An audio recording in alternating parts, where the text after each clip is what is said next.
Alex Ovechkin entering his 20th season with a chance to break Wayne Gretzky's NHL record of 894 goals. Ovi currently second with 853, 39 years old, just needs 42 goals to break the Great Ones record. This season, look who's back once again for a final appearance, Mike Johnson, Craig Button.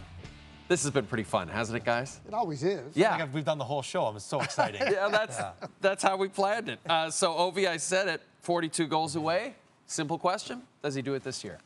I don't think he does, because anytime you have to get to a number that's right near the outer limits, and I think 42 would be close to the outer limits of his production, not out of his reach, but still tough, you need good health. And any kind of injury whatsoever might take him out of that. I'm not sure how good Washington's going to be. I know we finished last year at a pace that would have scored that many goals. Started the season not that great. He might be just shy, just a handful shy.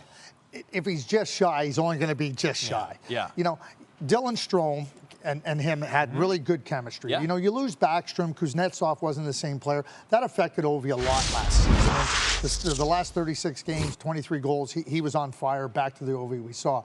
I think Pierre-Luc Dubois is going to be a factor here, taking some of the pressure off of Strome. He better be. But when you only have to focus in on one player, right? Like, it becomes easier to shut down a player. That's true. Ovi, to me, like, I'm going to bet on him because I don't want to bet against him. So I'm going to bet on him. That's fair. And if Washington's better, it's a small thing, but if they're better and are winning more games, more empty netters. And it might be the difference between 3 or 4 or 5 empty netters that he might be 2 or 3 or 4 short. So if they're better, it could help his case. That's a very good point. Can we talk about Macklin Celebrini, number 1 overall pick, San Jose Sharks?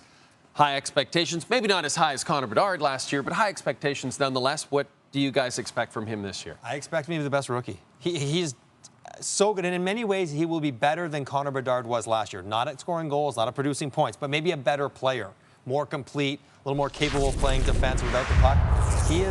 He's a really, really good player. I expect him to score 25 and get 60 or 65 points. He's going to be he's really, even on San Jose, he's going to be really good. His maturity level is just so far advanced. At every level he's played at, he's been the best player.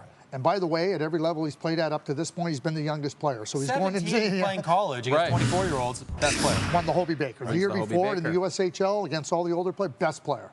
And so when you watch the way he plays that complete game, and that, to Mike's point, you know, it's not one of these things that's thunderclapping. But what it is it's efficient, it's strong, it's purposeful, it's consistent. I think the hardest thing for a young player is to find that consistency. He's always shown and demonstrated a high-end ability to do that. The other 2 rookies I wanted to ask you about, we've talked a lot about Lane Hutson of the Montreal Canadiens, expected to man that second power play for the Habs. And then you have Matvei Michkov of the Philadelphia Flyers. He has arrived, and he looks great. He looked great in the preseason. Danny Briere's jumping for joy right now. Are those your 3, Celebrini, Hutson, and Michkov? Are those your 3 Calder finalists in your mind before we even start the season? Well, there's Stankoven and Will Smith. Will Smith led the NCAA in scoring last year at Boston College, and now he's a teammate instead of an opponent of Macklin Celebrini. So I wouldn't rule him out. Stankoven was fantastic in Dallas last year. But Michkov and Hutson have shown a real capability. I've watched Lane Hutson for a lot of years. There's been no level that he hasn't excelled at when he's moved up to that level, even though there's been a lot of doubts as he moved to those next levels. And the doubts are really just size, right? Mostly? When you watch him play, though, you're like, nope, he's got on a string. The biggest thing might be how quickly, or if at all, he gets to play on power play 1. Interesting. Because if you're playing the last 20, 30 seconds, you're not going to pick up the same sort of power play points that he would if he gets on PP1. Yeah. And Matvei Michkov, tremendous confidence. Yeah. Like, this is a young player that has great confidence in his abilities. And great attitude injection. Yeah. Yes. Philly. Like, you know, there's a guy who wants to score, he doesn't care, he doesn't care who's out of the game. And he wanted to be there. His coach doesn't like him going for his legs. Doesn't matter. He's going to do what he wants to do and help his team win. That is infectious for Philly. And let me just, can I add one more thing? He played for Russian coaches. John Tortorella isn't going to be any harder on him. That's nothing. John, this just in. You're going to be the easiest coach that's had Matvei Michkov. If anything, you'll just feel more at home. I think that's how it'll be. Okay, we couldn't let you guys go without getting your Stanley Cup. I'd love to get your final prediction, you know, who you think will be in the final, which 2 teams, and who you think will win the Stanley Cup, starting with you, Mike. Okay, my final prediction, I don't want to hedge it all, but it's all, I think the Rangers and the Devils will play in the playoffs. Okay. Whoever wins that series is going to the finals for the East. I'm going to say the Rangers, but if the Devils beat them, I'm saying it's the Devils. I think they're going to face each other, and then they're going to play the Edmonton Oilers. Okay. And the Oilers will win that series and get it done that they couldn't quite get done last year. Can I phone a friend? Yeah, sure. Sure. As long as it's not me. Who's the friend? See, you'll see it when we do the bracketology, but I think New Jersey and the Rangers are really good teams. And Yeah. certainly that is, I think Edmonton is going to do what they need to do to bolster the blue line. And I think there's an app.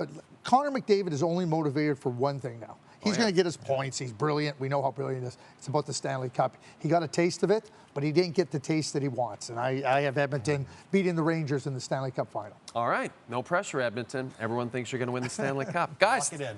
this was awesome. Loved having you on the Can't show. wait till next year. Yes, yes. Book us in next year, this same time, same place. Thanks to Mike and Craig. We'll be back with plenty more right after this.